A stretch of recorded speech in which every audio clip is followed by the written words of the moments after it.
ধরেন আপনি Thailand, Vietnam, Cambodia, Laos, Singapore, Malaysia এভাবে ঘুরে আসবেন কথার কথা, তাহলে কিন্তু আপনার অনেকগুলো, আপনি মালয়েশিয়ার ফ্লাইট নিলেন, ওয়ান ওয়ে কত হবে, 15-16 হাজার হবে মনে হয়।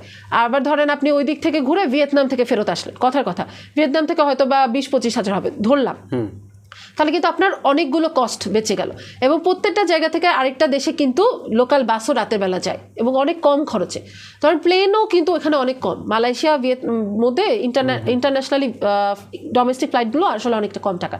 আরেকটা জিনিস হচ্ছে বলবো যে কাউচ সার্ফিং এরকম অ্যাপ আছে, হোস্টা সিস্টার এরকম অনেক অ্যাপ আছে যেগুলোতে আসলে আপনি কিন্তু ফ্রিতে আরেকজনের বাসায় থাকতে পারবেন। তাহলে আপনি যদি থাকেনই আরেকজনের বাসায়, আপনি যদি আরেক বন্ধু বা বান্ধবীর সাথে যান, তাহলে তো খাওয়াটাও একটু শেয়ার করে নিলেন, তাহলে কিন্তু আপনার কস্টটা আসলে অনেকখানি কমে যায় এবং খুব ইজিলি করা সম্ভব। আমি বললাম না যে 13টা দেশ ইউরোপে ঘুরছি, আমার খরচ হয়েছিল তখন, অবশ্য এখন তো দ্রব্যমূল্য স্ফীতির জন্য অনেক টাকা বেড়ে গেছে, তখন আমি কিন্তু 2 লাখ টাকায় 31 দিনে 13টা দেশে গেছিলাম।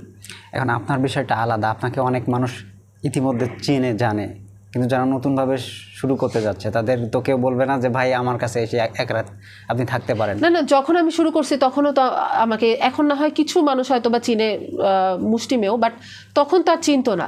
তখনও কিন্তু আমরা অমুক ফ্রেন্ডের কে আছে, তমুক ফ্রেন্ডের কে আছে, এভাবে খোঁজার চেষ্টা করছি, মানে লিঙ্ক করতে হয়, না হলে। আর আরেকটা ব্যাপার হচ্ছে কি, বাইরে আপনি যেখানেই যান, যেই দেশে যান, বাংলাদেশি তো পাবেনই।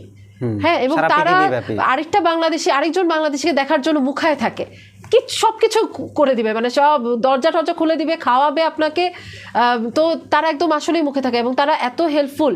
আমি এই যে এবার একাই ঘুরতে গেছিলাম পর্তুগাল আর স্পেনে, তো পর্তুগালে আমাকে এক ভাই, চিনি পর্যন্ত না, সে আমাকে ঘুরায় খাওয়াইলো, বাংলাদেশি। তো এরকম একটু খুঁজতে হবে আর কি।